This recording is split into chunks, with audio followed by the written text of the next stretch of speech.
Let me start with telling you what we think, where we are today. First of all, there is a calm in the markets today. When we look at the oil markets, we see that the prices are going down, of course, which is a good news for many oil and gas importing countries. But we believe this current calm should not disguise the difficult challenges we have in front of us. In terms of oil, the turmoil in Middle East is very worrying, especially when we consider the fact that a bulk of the growth in global oil production set to come from Middle East countries in a few years of time, as I will try to outline in a minute. In terms of gas markets, we already have major concerns. We have seen a major debate in Europe as far as the gas security is concerned. But here we are, as I will try to outline to you in a minute, we see a strong wave of LNG coming to the gas markets, which will be very important from a gas security point of view. But to sum up, we think energy security is a key issue and will be more important in the next years to come, especially given the fact that some of the key parts of the world, from an energy perspective, there are serious issues in terms of geopolitical stability and others. Another sign of stress, as our executive director mentioned, is about climate change. We are going to have a major meeting in Paris next year in terms of climate change. And when we look at the trends today, they are really worrying. According to our estimates, last year, the CO2 emissions increased by 2.6%, reaching a CO2 emissions worldwide a record high, about 33 gigaton, and about 60% of these emissions came from China only. So this is definitely worrying, but again, there are some good developments. Again, as Maria mentioned, the recent announcement of China-US is a very good example, and it is a very welcome joint statement and very timely joint statement. And I will come to that in a minute. Another area that worries us when we look at the CO2 emissions and the role of clean energies is the huge subsidies that the fossil fuels do enjoy worldwide. About 550 billion US dollar, according to our estimates last year, give incentive to coal, oil, and gas consumption, which means I am paying you to pollute the world. I am paying you to use energy in an inefficient way. And these subsidies, fossil fuel subsidies, are about 4 times the subsidies which are given to renewable energies. One good news is about energy efficiency. Years and years there was a discussion about energy efficiency in the international conferences, government statements, policies, government programs. But now we are seeing the impact of energy efficiency policies on numbers, on trends. We see a slowing down of, for example, oil demand growth as a result of the energy efficiency policies in the transportation sector. Throughout the world, 3 out of 4 new cars sold are subject to now fuel efficiency standards, which has never been the case before. Following Europe and Japanese example, US, India, China, they are putting efficiency standards to make it more efficient. And the question we ask ourselves, the global energy system, is it going to be driven by the policies that the governments put together to bring us to a more sustainable future, or is it going to be driven by events? So, when we look at the future to find the answer to this question, first of all, the there are three major players today in terms of global energy picture. The OECD countries, so-called the rich world, then the China, and the rest of the world. When we look at the time between 2000 today, global energy demand increased by 1/3, about 30% or so, which is a very strong growth. And more importantly, about 50% of the growth in global energy demand came from one country, which is China. And this put a lot of pressure on many energy and climate issues. But when we look at the future, the picture is changing. In terms of the OECD countries, energy demand from OECD countries, we expect more or less flat, almost no growth, mainly driven by the efficiency policies, pulling it down, slowing down of the economy, and so on. And here, the surprise, at least for us, and most important one, is China. China is slowing down. Chinese energy demand growth is slowing down, and this is definitely very important. And about around 2020s, we think the slowdown will be much more pronounced. There are three reasons why Chinese energy demand slows down, which all it is implications for the markets. One, China takes the energy efficiency much more seriously than many other countries. Second, economic growth slows down and changes the nature from energy intensive to lighter economic growth. This is the second one. And third, population growth in China slows down and starts to decline. So as a result of these three reasons, China, who has been the engine of the global energy demand growth in the last decade, will slow down. But then we see the rest of the world, namely India and East Asia, are taking the lead as the growth of the global energy demand.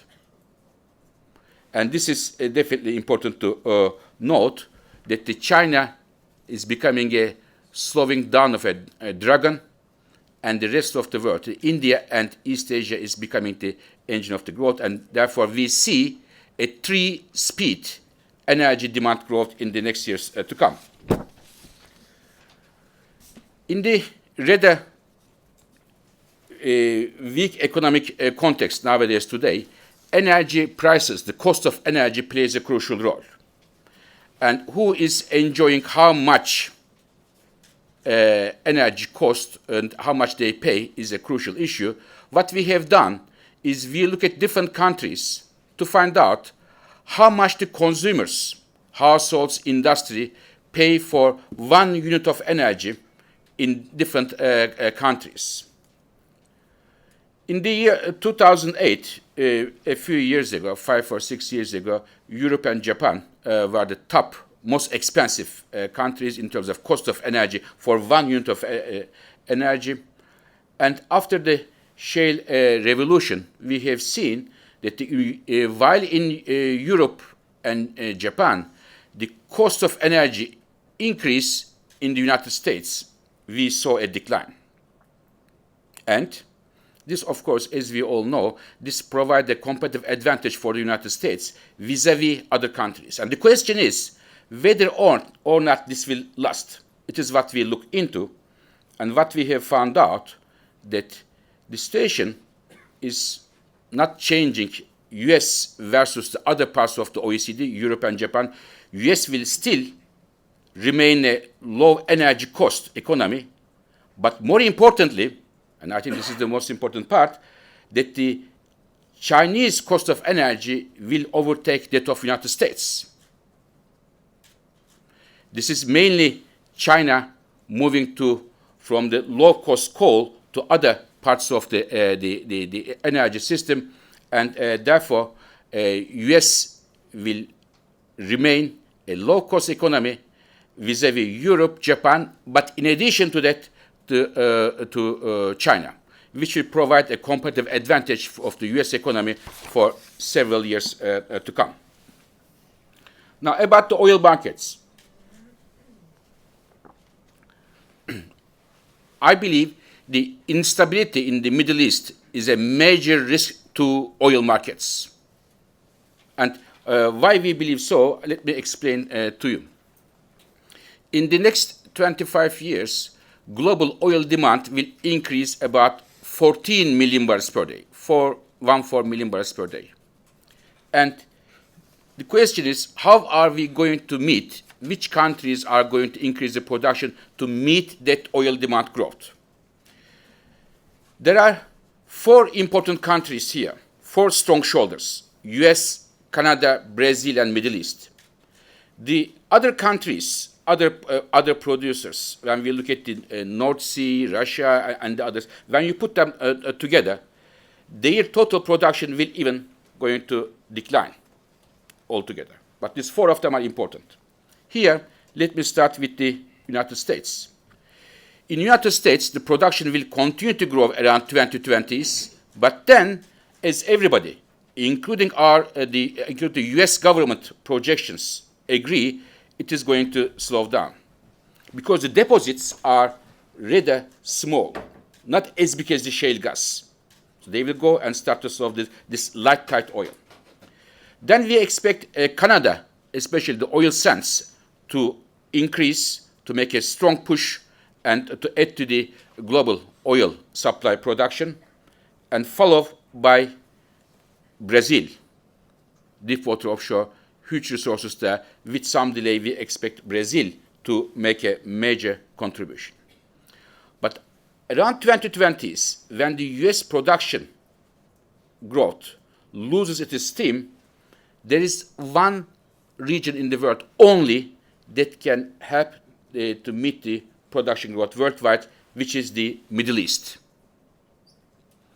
And, ladies and gentlemen, in order to see a production growth in Middle East around 2020s, which we are going to badly needing, we have to invest now.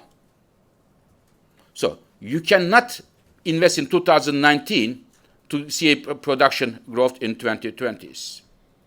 In the oil business, there are many colleagues who know that very well. You need about 6-7 years in a normal environment to push the button for investments and the oil flows. Therefore, to see the production growth in Middle East, we have to invest today, if not yesterday. And, for example, we know what is going on today in Iraq. Huge deposits, but in Iraq, to see the production growth, we need to, even a modest one, we need to invest annually $15 billion each year. And looking at the instability in Iraq today, the appetite for investments in Iraq and the rest of the Middle East is very, very low.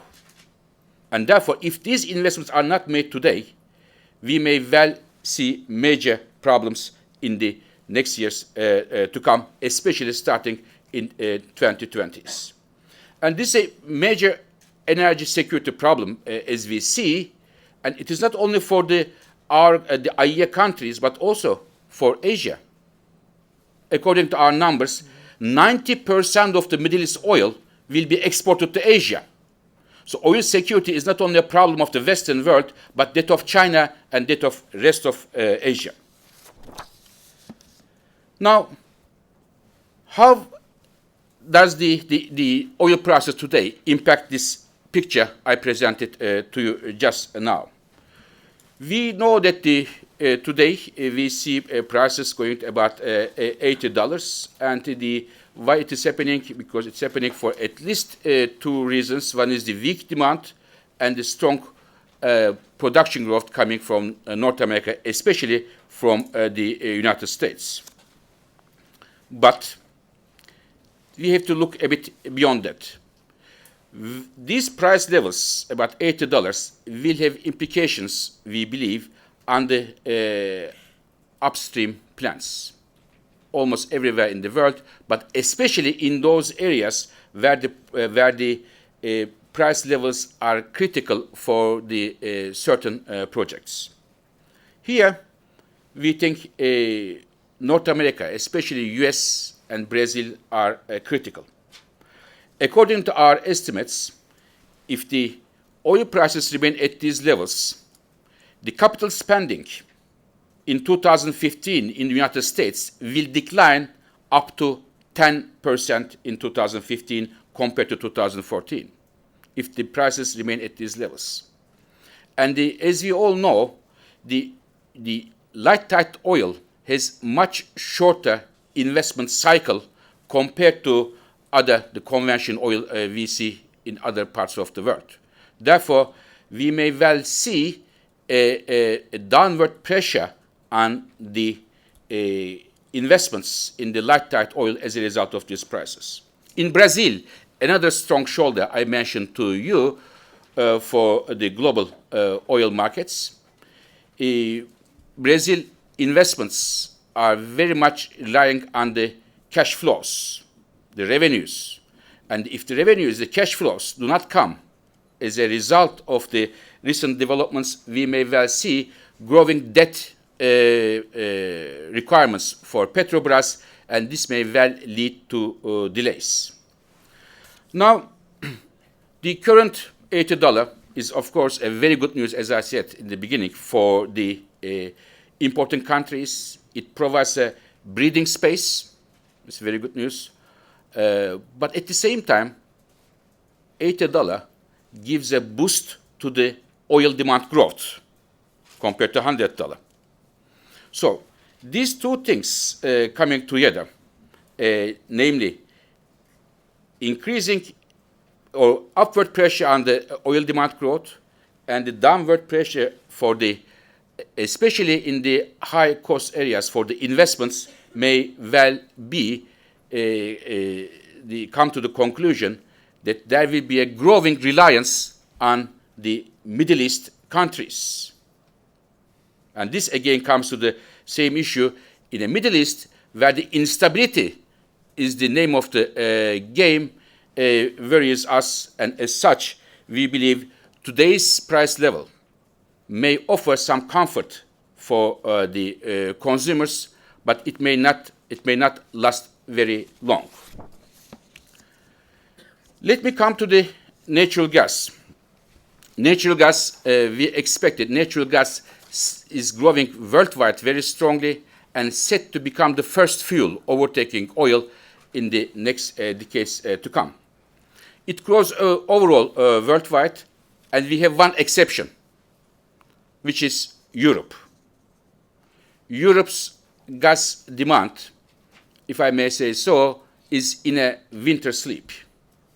Compared to when we look at the European gas consumption, we will see a rebound of European gas consumption to pre-2010 levels only around 2030, 20 years.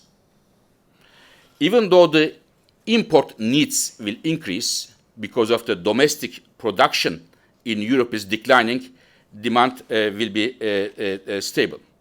So this, I think, is important to see. The demand is growing except for Europe. And another important issue here is that we see LNG is growing worldwide.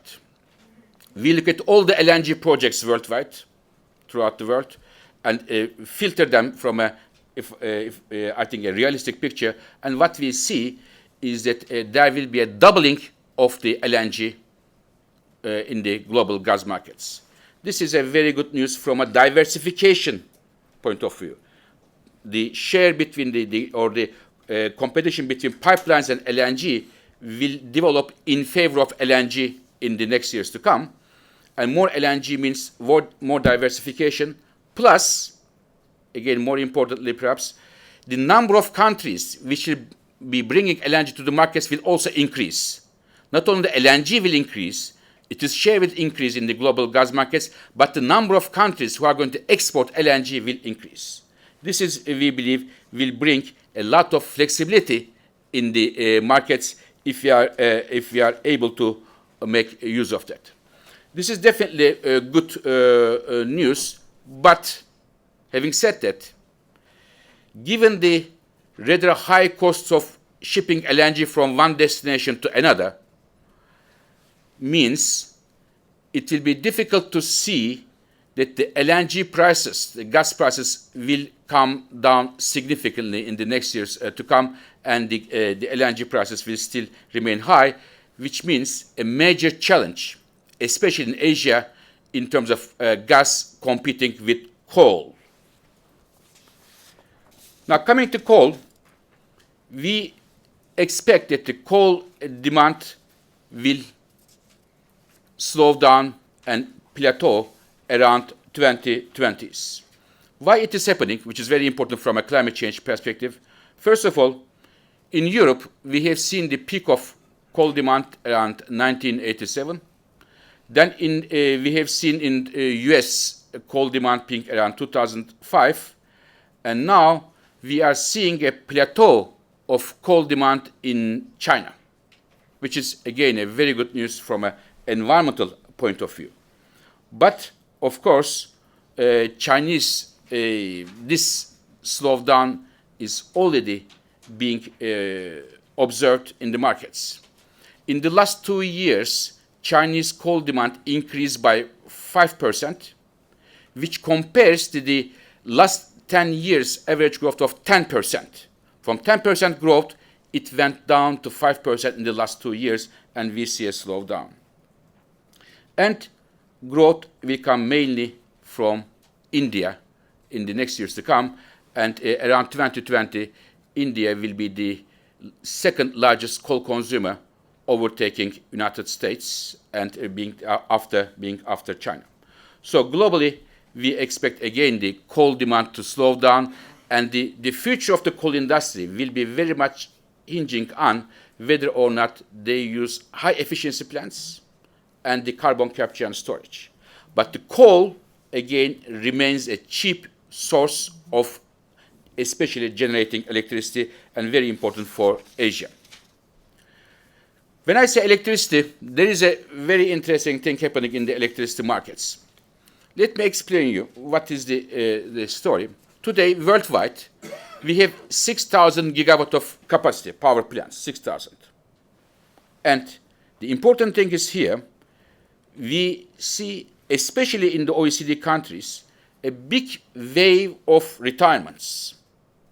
About 40% of the capacity today will retire in the next 25 years, and most of them being in the OECD countries, and again, among the OECD countries, most of them being in Europe, especially. So that the issue is here for the OECD countries. Even though the electricity demand is more or less flat, 1/3 of the new capacity will need to be invested or will need to be built in the OECD countries. The demand is flat, almost no electricity demand growth, but there's a lot of retirements. We have to replace those retired plants in the OECD countries. And when we look at the additions worldwide, we see that the renewables are going to play a very important role, mainly driven by government support. About half of the growth in the new capacity will come from renewable energies. This is, of course, a very good news for climate change, but at the same time, it poses some questions from a system reliability perspective, especially, again, in Europe. How we are going to manage the system, electricity system in Europe with such a growth in the renewables, most of them being intermittent source, is definitely a question. And I think in Europe there is a strong need to see investments coming for the thermal capacity, for which the appetite is close to zero today, in order to have a system, reliable system. Renewables, as I said, growing very strongly, and they will overtake the coal to become the leading source of electricity generation very soon. And this is coming from hydro, but also wind and solar power. Globally, about, as I said, the half of the electricity demand will be met by renewables. The growth is coming from renewables. And here, of course, wind and solar play a crucial role. And this is mainly as a result of government subsidies. But the good news here, especially good news for the renewable people.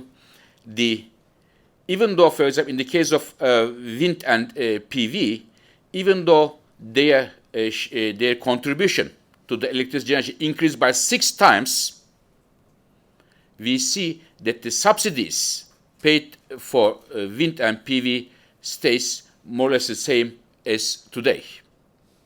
The reason for that is the economics of wind and some part of solar, wind especially on onshore, some of solar is improving significantly. Now, as our executive director mentioned, this year we look at nuclear energy in depth. Every year we look at a fuel in depth, and this year it is time for nuclear power to see where we are for nuclear and what are the challenges ahead. So today there is about 76 gigawatt of nuclear power plants under construction today in different parts of the world. But when we look at the different parts, there are different reactions to the nuclear policies. Many countries today, rightly so, say that nuclear power is very important for their energy security, having a reliable baseload electricity generation, and an important way of reducing carbon dioxide emissions. These are all very important and valid points. But countries' policies change from one to each other. When we look at Europe, for example, in Europe, we see a significant decline in the nuclear capacity. This is as a result of retirements because of the age issue, but at the same time, some of them are as a result of government policies, such as the one in Germany and in Belgium. In Japan, we expect that there will be a rebound, there will be going back to some of the power plants which were shut down after the Fukushima. And we see that more and more, we expect more and more nuclear power plants come on stream. And having said so, the nuclear will not be the main source of electricity generation alone. It will be other fuels such as renewables will accompany nuclear power. But nuclear, we expect, will play a crucial role in the future of Japan, which is very important from an energy security and import bills point of view. In the United States, we see some additions. Currently, there is about 6 gigawatt of power plant under construction, especially those areas where the electricity prices are regulated, which highlights one of the weaknesses of nuclear investments. You need regulated prices in order to have a guarantee there. And Russia, India have a strong push for Russia. We think Russia will add nuclear power plants, not as much as the government goals, which is about 50 gigawatts, but we expect some increase in Russia, and India has also strong plans here. But, ladies and gentlemen, the main contribution to nuclear power growth worldwide is coming from China. When you look at China, China is responsible almost half of the growth in the nuclear capacity additions. This is mainly as a result of Chinese government policy, the structure of the market, and also as a result of the fight against the environmental issues and energy security concerns. And this changes a lot of things. One of them is China is developing its own technology. China may well compete with the many OECD countries in terms of exporting nuclear technology in the next years to come. So China may well appear as a major player in the global energy industry.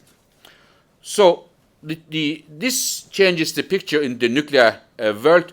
Today, 80% of the nuclear power plants in the world are in the OECD countries, 20% in the non-OECD countries, and around 2040, it will be 50% OECD, 50% non-OECD. There's a big change of the weight of the countries who are going to generate electricity. I mentioned to you that the nuclear can play a very important role for energy security, for climate change, and the reliability of the energy systems, but there are some public concerns which need to be heard and addressed by the governments. One of them, and we look at all of them from operation to the investment and the decommissioning and so on, I wanted to highlight two of those issues. One of them is, when we look at the current trends, in the next 25 years, there will be about 200 reactors that are going to retire. And decommissioning, dismantling of those power plants is a major challenge for all of us, for the countries who are pursuing nuclear power policies, and for the countries who want to phase out the nuclear power plants. And we, as worldwide, we do not have much experience, and I'm afraid we are not well prepared how to deal with 200 nuclear power plant reactors. Not well prepared in terms of policies and in terms of funds which are devoted to decommissioning. And this is a major concern for all of us, how we are going to deal with this massive surge of retirements in the nuclear power plants. Another concern we have is the waste, nuclear waste. When we look at how much nuclear waste is now today with us as a result of the nuclear generation, is about 350,000 today. And the picture I showed to you, the nuclear developments mean this will be more or less double, about more than 700,000 tons by different countries: US, Europe, China, Japan, and others. And it is since 60 years we are having nuclear power plants, and we do not have yet a permanent solution to the high-level nuclear waste. There are some temporary solutions, but how we are going to dispose this nuclear waste is a key issue which remains to be addressed. And this is one of the areas that we highlight, that the countries need to develop a proposal how to dispose the nuclear waste in a permanent way. Now, finally, coming to the climate change. As we all know, the world leaders agreed a few years ago, in order to have a world that is similar to what we have today, the temperature increase should be maximum 2 degrees centigrade. And for that, there is a budget, like the family budget. We have a budget, how much you can emit since the 1900. And in the last 110 years, we have already used 50% of that budget to put a lot of CO2 in the atmosphere. And if there are no major changes in our policies, which is our central case, with some changes but no major radical changes, we are going to completely consume that budget as of 2040. It means to stay, in theoretical terms, with a 2 degrees world. As of 2041, emissions need to go to zero, completely drop to zero, which is completely, of course, out of question. So it means if we go if we don't change the trends in the energy investments, we are soon going to use all the budget which is given to us by the nature. And then we have a different world. And here, of course, the emissions in 2040 will be made by the power plants which are built today. We should also think this in our mind, put it in our mind. So where are we today in terms of fighting with the climate change? How much is the low carbon investments today made? It is less than half a trillion dollar, about 400 billion, and in our central case, it is going to double. In order to see a 2 degrees world, we need to bring more renewables, more efficiency, more nuclear power, and more carbon capture and storage according to the choice of the country. So, and in order to come to a 2 degrees trajectory, low carbon investments need to increase by 4 times compared to today. And we are far from that. In that case, of course, there are some efforts. And I believe the deal or the joint commitment of US and China represent a giant leap for mankind for the following reason, for 2 reasons. One, these 2 countries are responsible for 45% of the emissions today. 2 of them together, 45%. This is one, the significance of these 2 countries. Second, in the road to Paris, this decision of yesterday, this commitment of yesterday, injects a very badly needed momentum, a political momentum. These 2 things put together, increasing the political momentum, plus the very fact that these 2 countries are responsible for 45% of the emissions of today, is very important. Of course, we shouldn't forget that the European Union already made a commitment of reducing the emissions by 40% in the year 2030. So if the efforts of US, China, European Union are going to be materialized, plus if we see other countries who have not yet committed themselves follow the same pattern, we may well see that we use our last chance in Paris in the best way. Let me finish our presentation by trying to put our thoughts together. The main message, I believe, coming from our report is that in terms of energy security, there is a heightened risk, growing risk at present in a number of parts of the world that are strategically important from an energy perspective. Iraq, Middle East, Libya, North Africa, Russia, Ukraine, these are all signals to us highlighting the importance of energy security, and I believe energy security is set to move up high in the international policy agenda. Volatility in the Middle East puts questions on the investment trends, and therefore it may well mean substantial challenges around 2020 for the oil supply.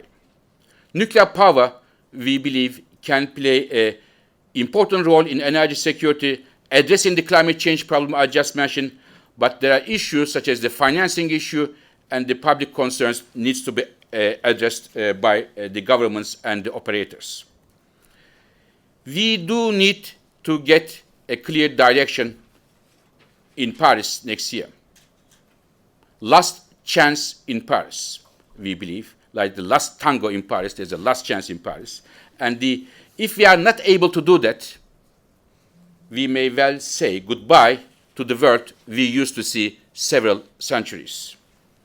And we believe government policies, looking at the complexity and the amount of the challenges we are facing, energy security, climate change, government policies are crucial to steer the global energy system onto a better, a safer course.